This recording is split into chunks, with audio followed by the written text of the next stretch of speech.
You're watching the 8 p.m. Bilingual Primetime Newscast on Spectrum Television.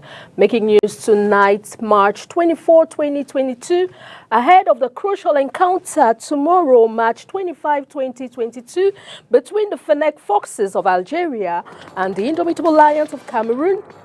The head coach and team manager, Rigobert Song Bahanak, in a press conference today, has encouraged his squad to give in their utmost best in tomorrow's encounter. We shall be bringing to you an excerpt of the head coach in this newscast.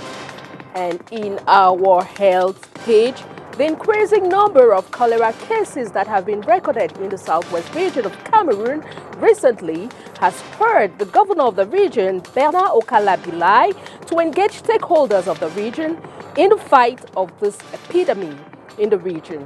Catherine Kone will be giving us more details of the story in this news. These stories and more will be developed in a short while.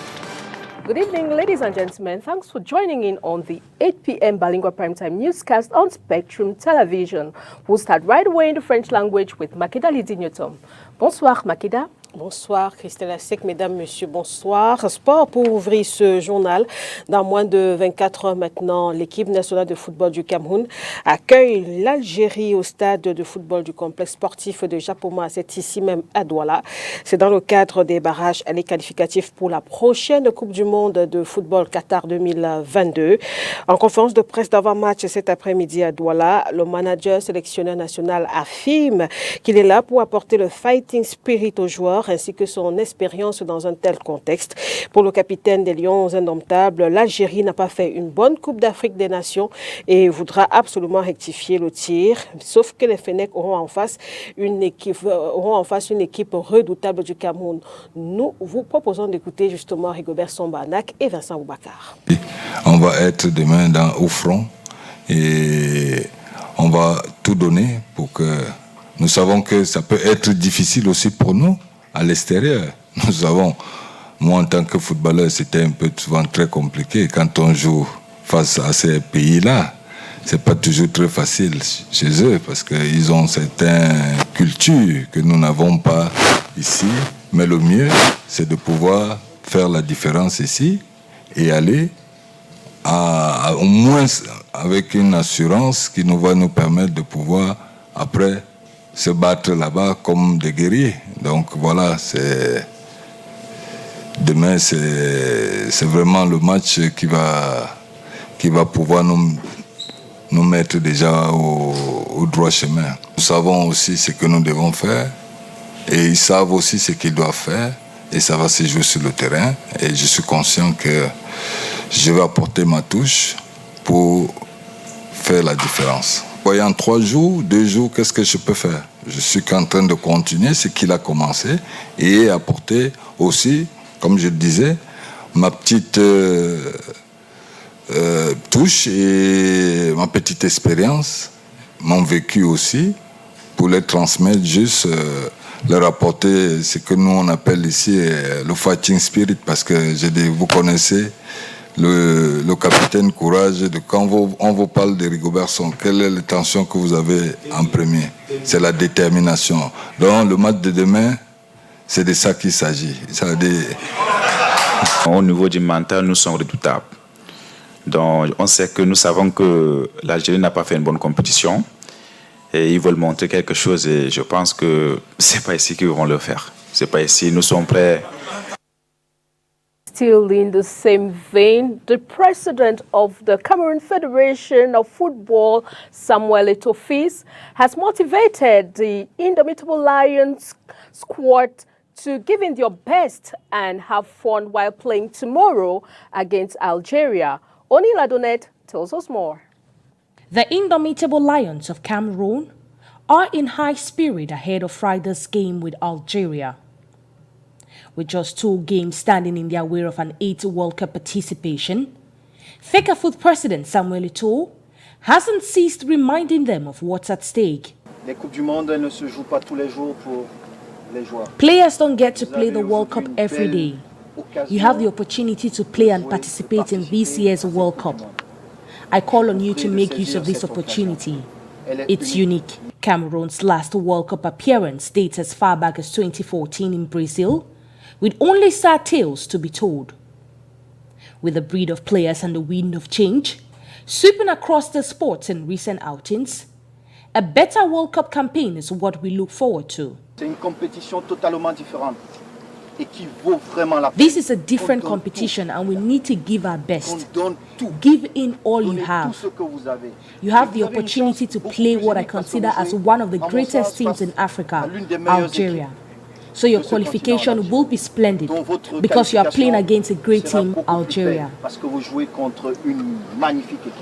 The indomitable Lions of Cameroon have always had an upper hand over Jalmel Belmadi's side.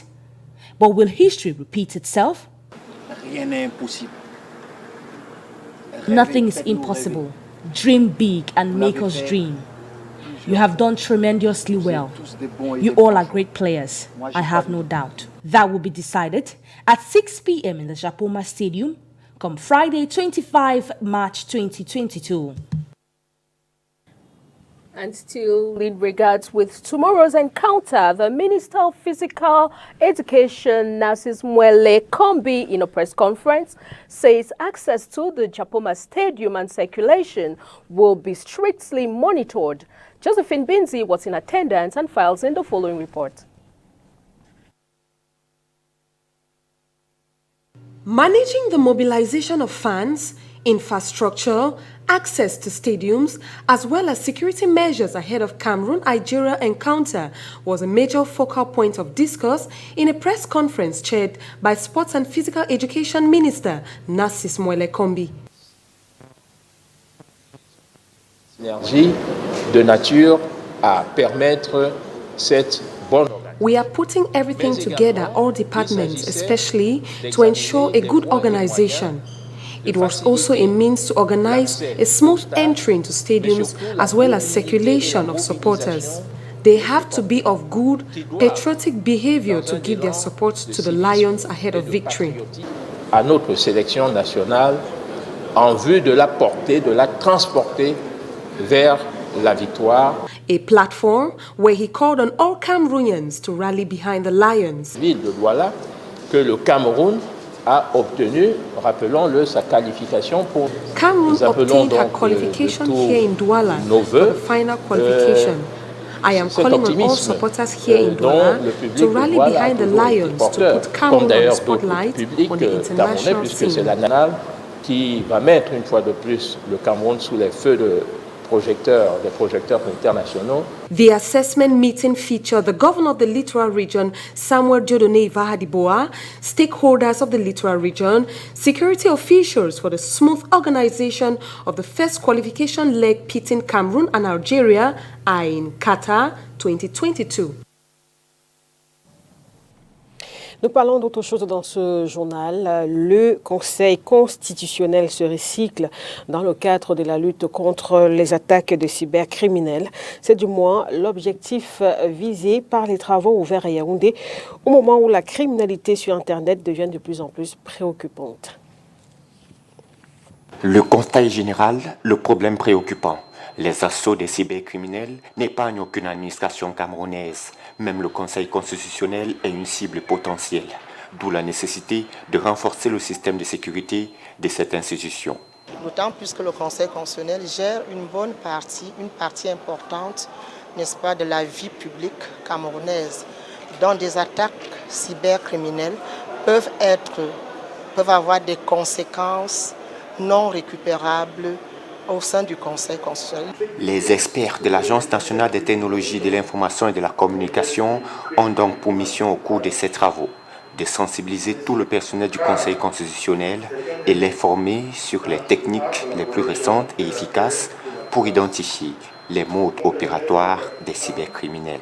Et nous avons sensibilisé les magistrats, nous avons sensibilisé les différentes administrations et nous avons jugé nécessaire de sensibiliser aussi les conseils constitutionnels. Donc c'est dans le cadre d'une vaste campagne que nous avons entamée pour amener les différents participants à adapter leurs comportements aux exigences sécuritaires afin de minimiser, réduire au maximum les vulnérabilités qui peuvent les exposer aux assauts des cyberdélinquants. Cette formation arrive au moment où le Cameroun se prépare à adhérer à la Convention de Budapest sur la cybercriminalité, ce qui devra permettre de renforcer l'arsenal juridique national en matière de lutte contre la cybercriminalité. Politique, le RDPC a 37 ans, ce 24 mars 2022. Occasion pour notre rédaction de jeter justement un coup d'œil sur le traitement effectué par la presse écrite sur cet autre anniversaire. Et c'est dans ce reportage que signe Léla Renganzeu. Mobilisons-nous davantage derrière le président national, président de la République, son Excellence Paul Biya, afin d'assurer la spécificité de notre pays dans la construction inlassable de la paix, l'unité, la solidarité et le progrès dans une nation camerounaise résolument tournée vers l'émergence partagée. Le RDPC a 37 ans. Pourtant, ce matin, seulement 3 journaux en parlent en grande une. RDPC, 37 ans et toujours des défis, titre Cameroun Tribune. Pour le quotidien généraliste camerounais créé en 1974 par le gouvernement, cet anniversaire qui arrive après les opérations de renouvellement des organes de base consacre un RDPC relooké avec de nouveaux responsables. Conteste pour conteste, le Messager lui titre 1,37 du RDPC piégé par la gronde sociale. Le quotidien fondé par le regretté Pius Diawé souligne, lui, le climat social au bord de l'implosion au Cameroun. Entre le mouvement On a trop supporté mené par les enseignants et les autres corps professionnels qui rentrent petit à petit dans la danse, Paul Biya pourra-t-il relever le défi de la cohésion sociale attendue? Pas très loin du Messager, la nouvelle expression titre 37 ans du RDPC, le Cameroun dans l'impasse. Le journal de Séverin Tchonk donne la parole à un économiste qui lui fait l'autopsie du parti qui a précipité le pays dans l'abîme et ruiné les espoirs d'un peuple. Pour Bernard Wandi, il a fallu 100 ans pour bâtir l'industrie d'État et en 5 ans, le RDPC l'a détruite aux 2 tiers.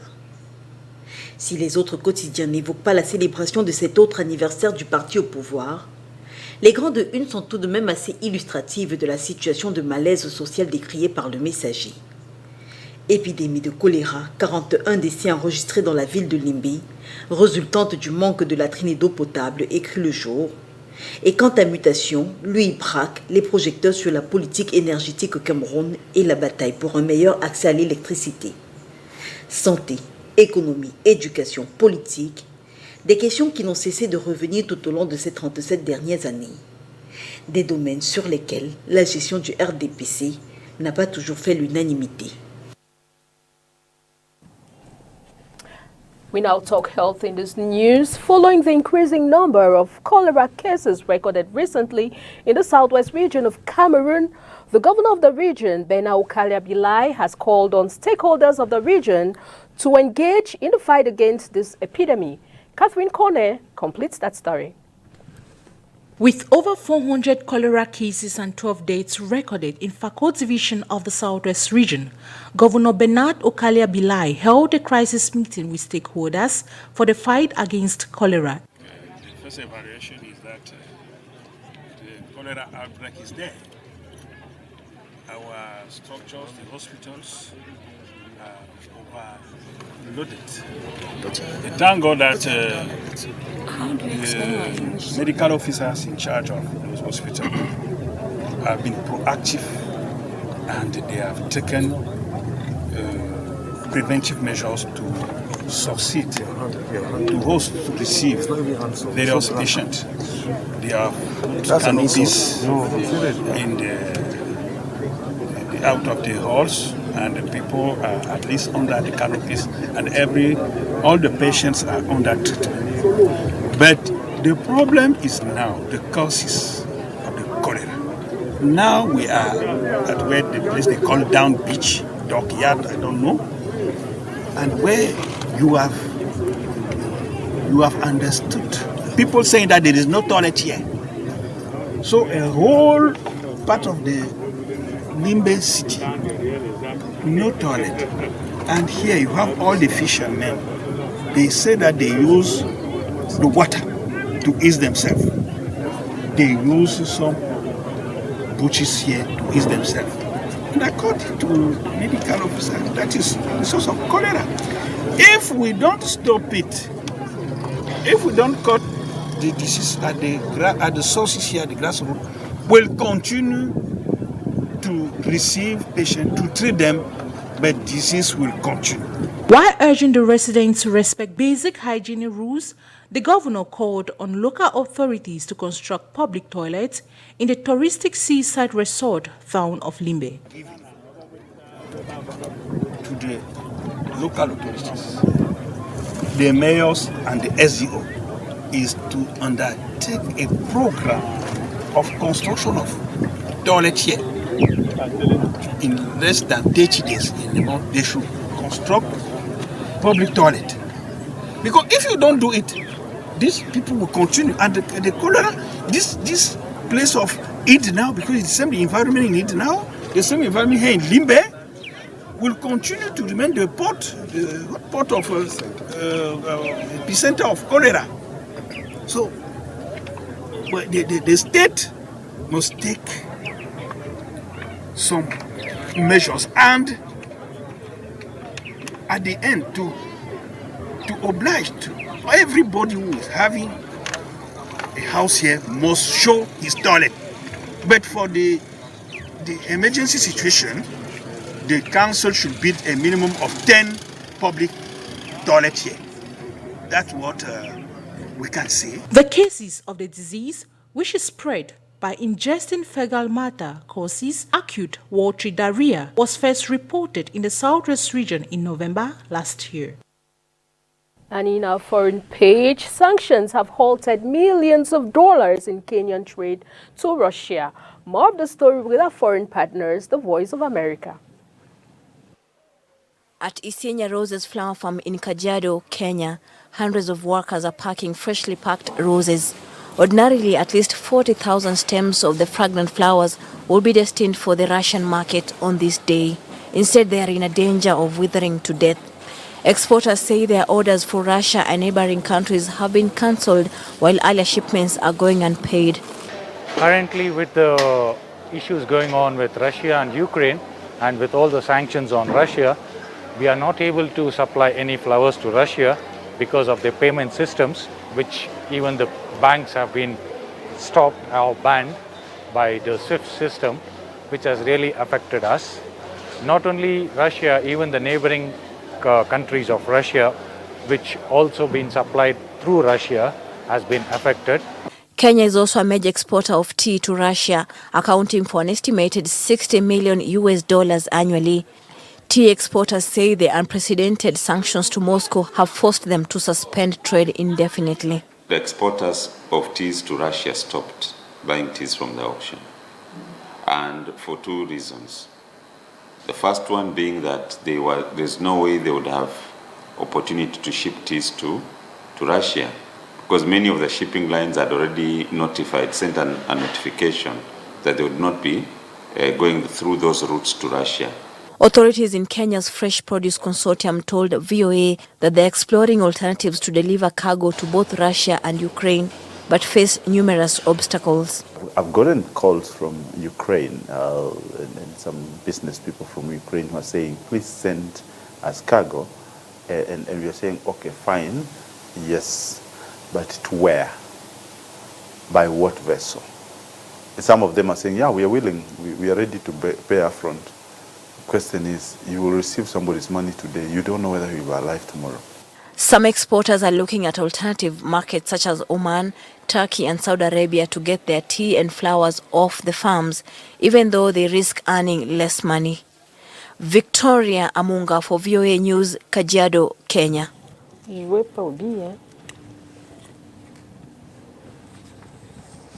And that report puts an end to this Bilingual newscast on Spectrum Television. Thanks for watching. See you tomorrow, God willing, for another edition of the Bilingual News on Spectrum Television. Bye-bye. Bonne nuit. Bonne nuit, Christelle Assec. Mesdames, Messieurs, merci d'avoir regardé ce journal bilingue. Excellente soirée sur Spectrum Télévision. Au revoir.